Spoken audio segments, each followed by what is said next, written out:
I'll just talk a bit about the current landscape for electric vehicles, batteries, battery supply chain, and some of the geopolitical issues, because the geopolitics have a fundamental bearing on how quickly we can decarbonize and what the landscape is going to look like going forward.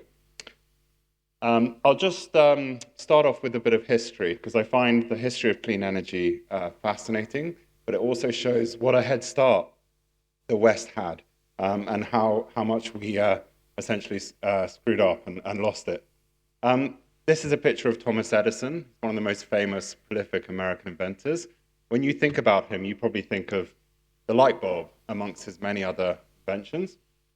In my book that I published last year, I argued that we should think about batteries, because Edison spent many years of his life and millions of his own money to try and find a better battery. And he foresaw the problems with fossil fuels. He foresaw the potential that batteries could have. When we think of Henry Ford, we probably think of the Model T and the automobile industry. But actually, Henry Ford's wife drove an electric vehicle at the time. This is a picture of the Detroit Electric. And Ford and Edison worked together on a prototype of an electric vehicle. This is the only picture in the archives of Ford, the battery on top. And it got incredibly close over 100 years ago.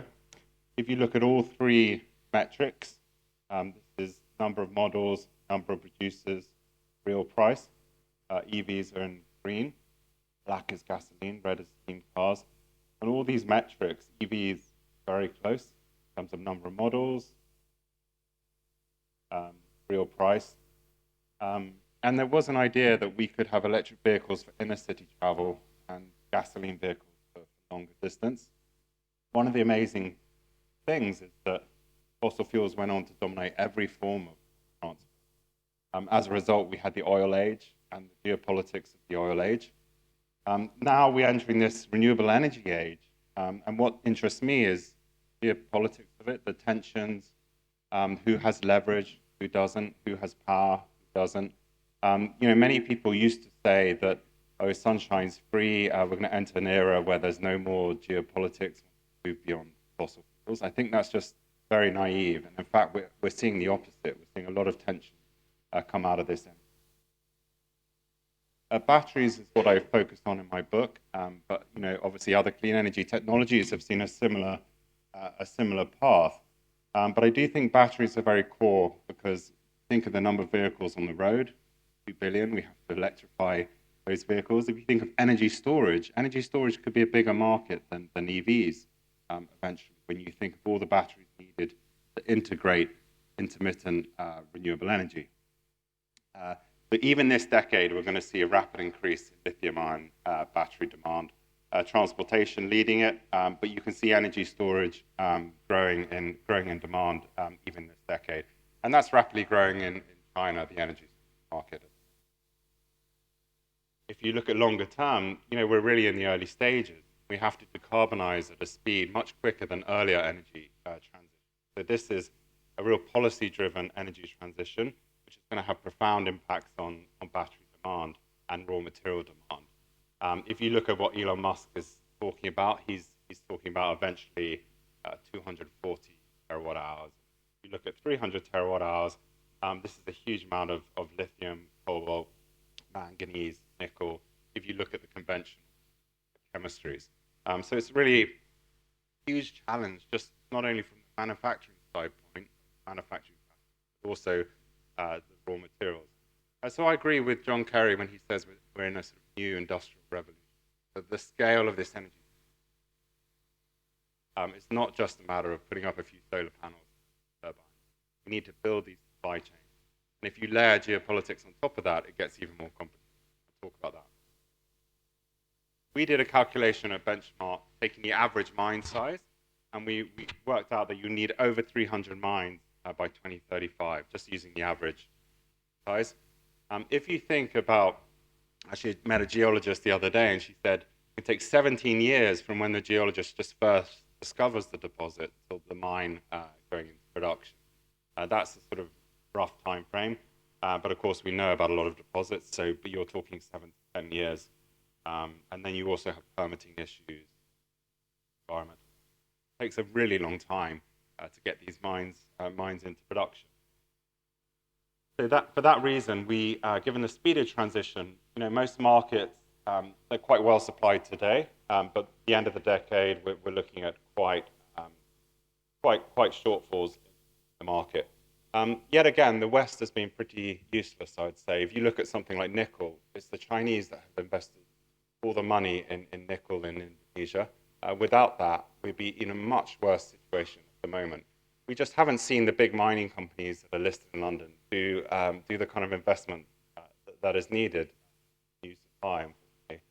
And if you even look at lithium, most of the new suppliers come from smaller companies, not the sort of big majors. So yet again, the West had a huge head start. Some of these companies are over 100 years old, but we haven't seemingly capitalized.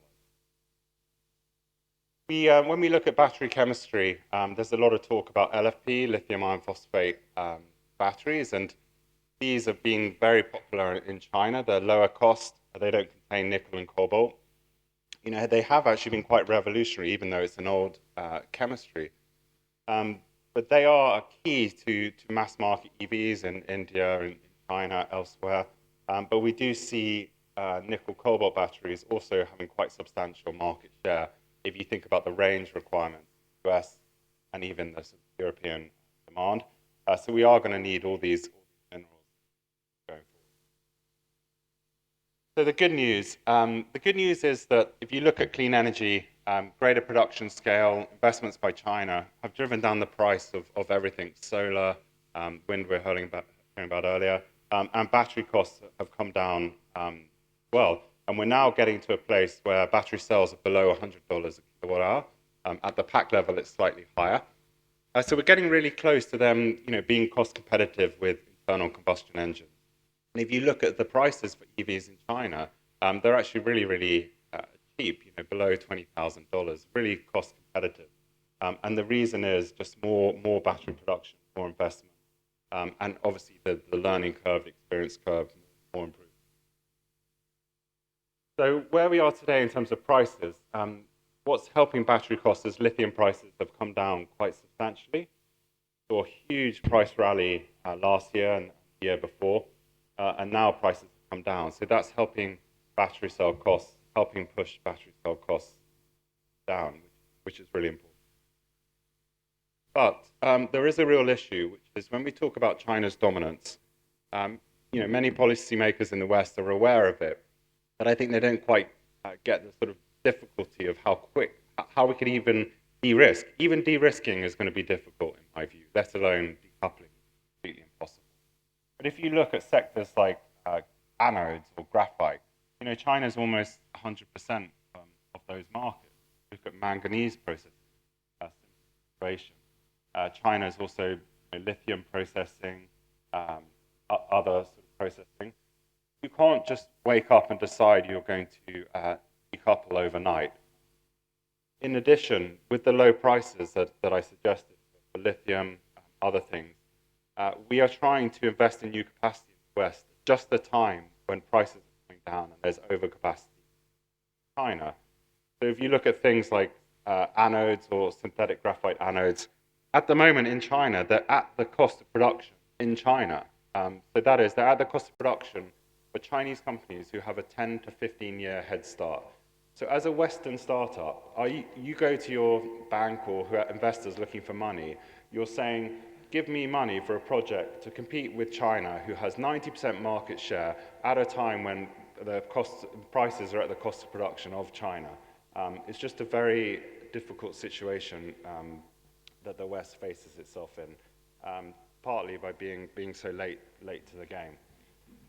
So I do think de-risking, in my view, will be a challenge, just to de-risk.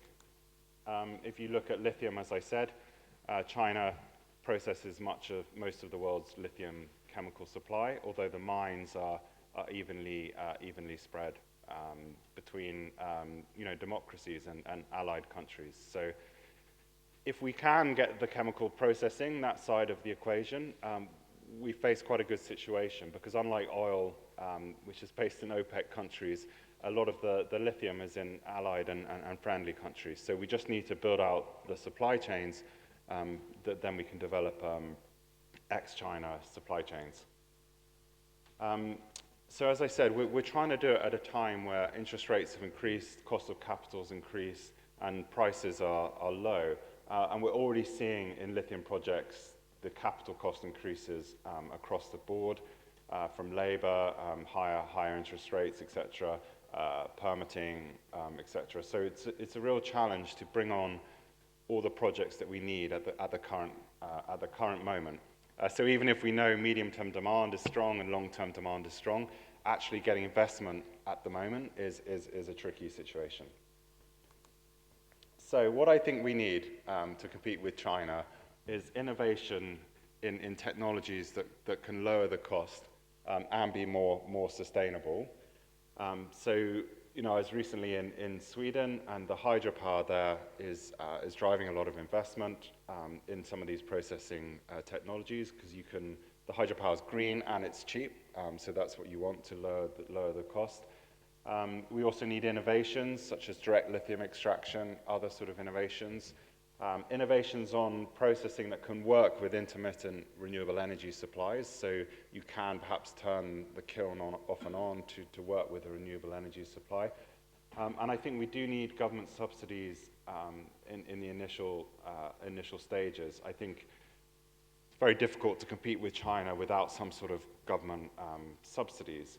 The issue we face at the moment is the US is providing very generous subsidies that basically covers you competing with China, but that's distorting the market. So a lot of European companies are now investing in the US because of the subsidies available. That will leave Europe even more reliant on Chinese supply chains.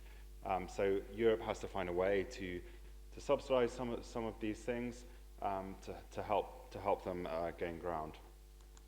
So if you look at direct lithium extraction, which is an innovation that people say could be the shale moment in lithium, could be the kind of innovation that unlocks processing from a broader geographical area rather than just China. If you look at what's happened so far, and this repeats in quite a few supply chains, we've increased supply from areas that are the most carbon intensive in the supply chain. So lithium, most of the recent supplies come from hard rock lithium in Australia, which is about double the carbon footprint of brine from South America. So brine's share has really fallen, as you can see on this graph. So we should be doing the opposite, right? We want to be producing more from lower carbon sources. The same is true as graphite, as I mentioned. Rather than investing in more sustainable plants, we've actually let China increase production of synthetic graphite, which is based on coal-fired power. Not only that, they've been moving to Inner Mongolia, which is even more carbon intensive. So we've been meeting increased demand by the most carbon intensive forms. So that's really, we need to reverse this process, and we need innovation to do it. So if you look at direct lithium extraction, it can increase the yield you get from brine from 40-50% to much higher. And we could see a significant uplift in supply if those technologies can be commercialized. So this is the kind of breakthrough that we need in the market. If you think about sodium ion, another sort of potential technology, we see a lot of investment in sodium ion capacity. I mean, production is going to be less, but you can see it's going to get fairly meaningful this decade, 50 gigawatt hours potentially. So it's not small. And again, that's the kind of innovation we need to lower the pressure on some of these raw materials, to lower the carbon footprint, and try to deploy new technologies to meet different demands. Sodium ion can be used for energy storage, which I said is going to be a huge market. But again, on sodium ion, most of this capacity and production's in China. So again, even on an innovative new technology, we don't see the Western companies coming through yet, the investment coming through. So we really need to see that happening. But just a final thought in terms of the energy transition. Do we use it to rethink mobility, think about what kind of vehicles we drive? There's quite a lot of variation in vehicles and raw material demand from, the Tesla Cybertruck or semi-truck, which needs a huge amount of nickel in that battery, to the much smaller cars in China and India at the bottom, Tata Motors, Hongguang Mini. They use, no cobalt, nickel, and small amounts of lithium and phosphate. So what are the ways we can think about the systems, improving charging, infrastructure, making people less scared about range anxiety? There are other ways to reduce the raw material pressure. And which way will consumers go? Will they go for just replacing their SUVs with electric SUVs? I'd say that's not ideal. To perhaps smaller vehicles. When you think about most personal vehicles are just sitting on the driveway, not being used that much, it is a huge amount of mining and energy-intense process to make those raw materials to sit in a driveway. So we do need to think about how best to transition. We're not going to get these batteries back for 10, 15 years for recycling, so they're locked up in these batteries for quite a bit of time. In the US, I think it's hard.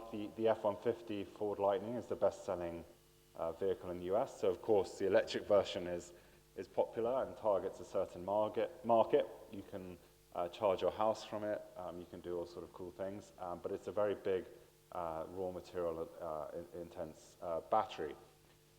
If you think about the US, all this nickel demand in these batteries that they want to use, Indonesia is where all the nickel supply is going to come from, as I said, mostly because of Chinese investment. But Indonesia is not even included as is not a free trade agreement country in the Inflation Reduction Act. So you have policy that's stimulating these supply chains, but it's not including the key supply of minerals that you need for the very vehicle choices that your market demands. So it's another example of how policy is slightly distorting the market at the moment. This is my book I wrote last year, Volt Rush, if anyone's interested to find out more. When I finished this book, I just couldn't imagine the policy response that we've seen from the West, the attention at a highest level we've seen from the West on this issue, which still surprises me today, how high level this issue is in the minds of Western politicians. And that's all good. That's a hugely important development, realizing the scale of the issue. But I think political rhetoric is only one thing, right? We need to see capital and money flow into these supply chains, and that's really challenging at the moment. And I think that's what we need to see. We see a lot of government attention, government MOUs between countries, but we need to see private investment. Subsidies is one way to do it, but it comes with its own drawbacks. And I think that is a big concern in the US. We're seeing all this investment, but what's going to be the impact if we do see failures, if we do see bankruptcies? I remember during Obama, just one solar company went bankrupt that got a DOE loan, and it was a huge issue that the Republicans used against him. And if you read Obama's autobiography, he regrets it to this day that they'd lent money to just one solar company. And then you think of the number of loans the DOE is doling out now. If we see these failures, does the political system kind of sustain the momentum to compete with China? That's the other thing, the policy momentum we need to see. So that's really what I'm watching at the moment as well. So I'm happy to answer any questions about this topic.